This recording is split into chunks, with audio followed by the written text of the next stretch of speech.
I feel like death. I really feel like death.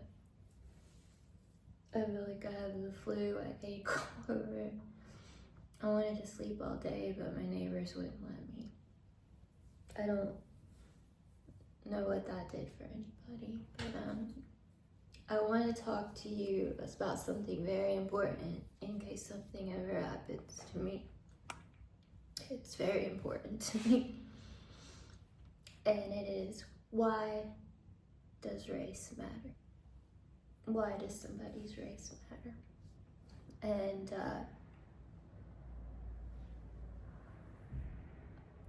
it's the same reason why we have affirmative action. I hope that's a real thing and not made up. I remember for my first film, Born in Bristol, Orthophonic Joy. I liked Orthophonic Joy better. It was a better name. My mom, not knowing my parents were actors, I came home and I said, oh, it was a really fun audition, but I'm really anxious and I'm worried. There was an African-American boy that auditioned and I'm worried he won't get a part because, you know, it's all old, like ragtime stuff and old time music. And my mom said, oh no. And this was Pat. Pat said, they will make him a part. And you know, it was the same reason why my mom made sure there were not just Black and Hispanic babies in the nursery, but mixed babies.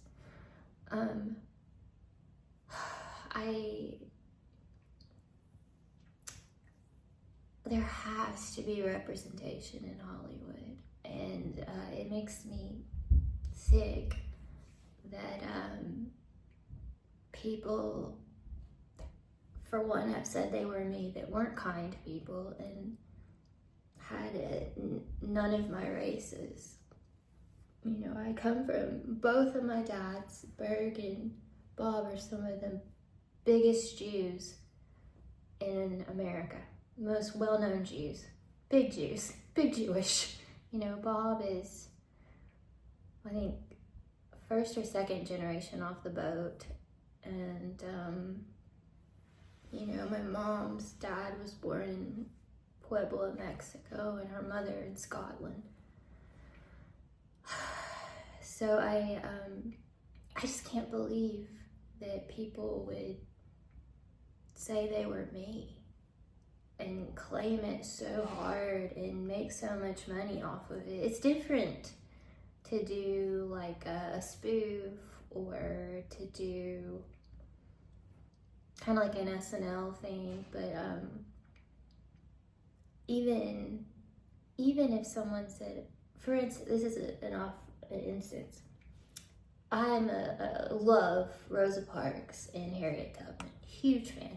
Even if they were light-skinned African Americans, light skin, I would still pass it that part, and I probably would pass it a lot of, maybe even very white people's part. If it's a biopic, if it's a biopic kind of thing, or saying you're them over and over again, I'm you, you know, or directly representing them. It just blows my mind that there's so many Hispanics, so many Jewish people that don't get parts, and they're not represented. So I just can't believe that at all. So I continue to think that no matter what I say or do, it will still, people will still claim they're me and do this racist stuff. I didn't grow up that way. Obviously, my family continually over and over again tried as hard as they could to, you know, allude that I was Hispanic, that we had Hispanic students come stay with us. We had Nicole, you know, and my cousin Joel. I mean, they couldn't say it, but the whole world knew but me. And I'm grievous that this hasn't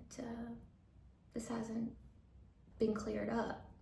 I'm sick of Taylor Swift saying someone made me dye my hair dark. No one forced you to do anything. No one puts a gun to somebody's head and said, be racist or do this racist thing. You always have the ability to say no, you know. The hard thing with mixed kids is I think we often, we don't feel like we belong to anybody, and we usually claim the darker skin, you know, and then people give you shit about it. Well, you're not dark enough, or you're not light enough, or, you know, do you go up to a light-skinned African-American person and say, well, you're not dark enough, or a mixed person, I am mixed. Forever they've known I'm Hispanic, you know, and for her to do that, for all of them to do that, is awful. And there are so many people that need roles and representation, and they're just now figuring it out with me. You know, Bob, when he would refer to me, it was always, you know, he tried to use like Alicia Keys, he tried to use people of color, Penelope Cruz. I think they put Katie Holmes in a video. He didn't look that happy about it. I don't know her race, but you know, my whole family has they are not racist. You know, people around me that love me are not. I don't think so at all.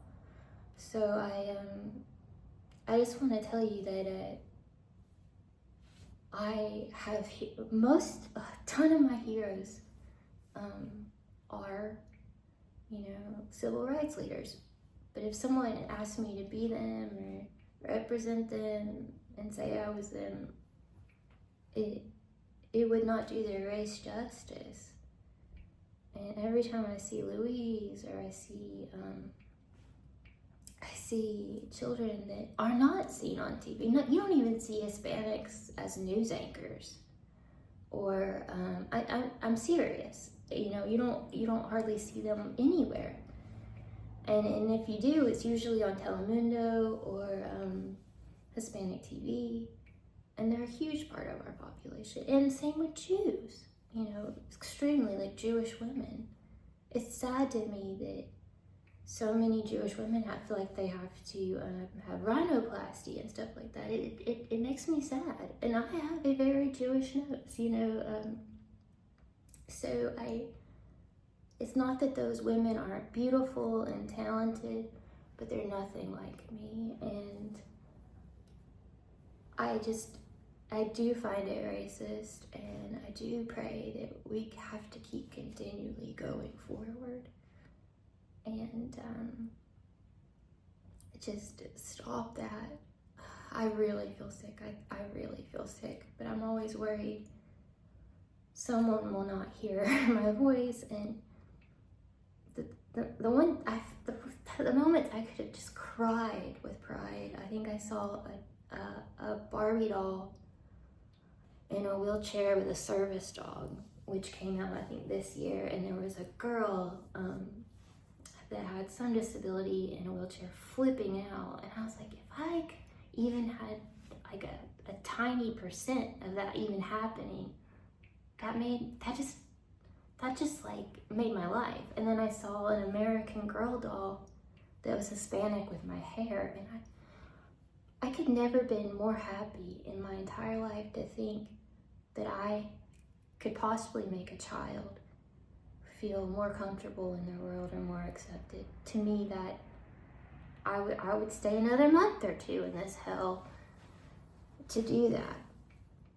And I just want people to know that it is a huge issue for me. I moved here and was so upset because there wasn't, you know, a lot of demographics. Probably wasn't a lot in the 80s anywhere, but ever since I was little, I was always super concerned about racial relations.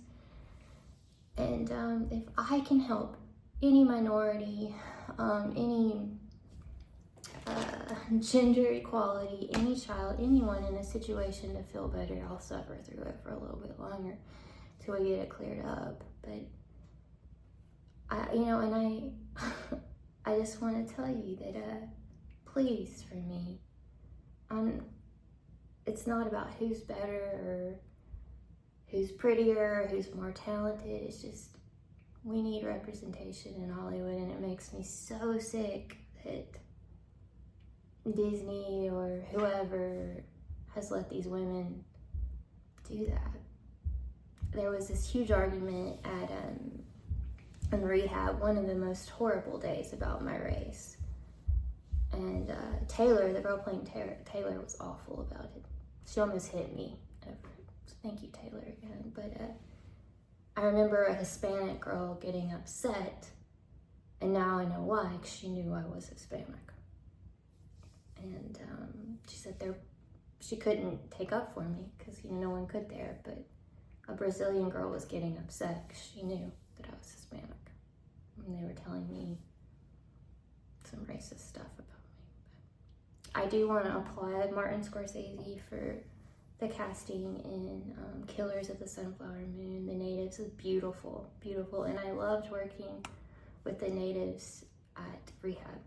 And they were really actually very kind. They were the most well-mannered. Not saying that's racial or anything, but God, I'm so proud that Disney is doing better with it, and I'm just so grateful. And so I'm sorry if you're offended and you're white or Caucasian. I don't even like the word Caucasian anymore because it's not really definitive of anything, but I will always stand up for the little person and or the minorities, and it blows my mind that hasn't been a trend in my life. I don't think it was my family's doing. Just directors or people that thought they were above others. So I'm gonna go lay down. I really feel like I have cancer today. Some days I don't feel like it, but today I really feel like it. So I'm gonna go lay down. I wanted to sleep all day. I'm hurting. So thank you.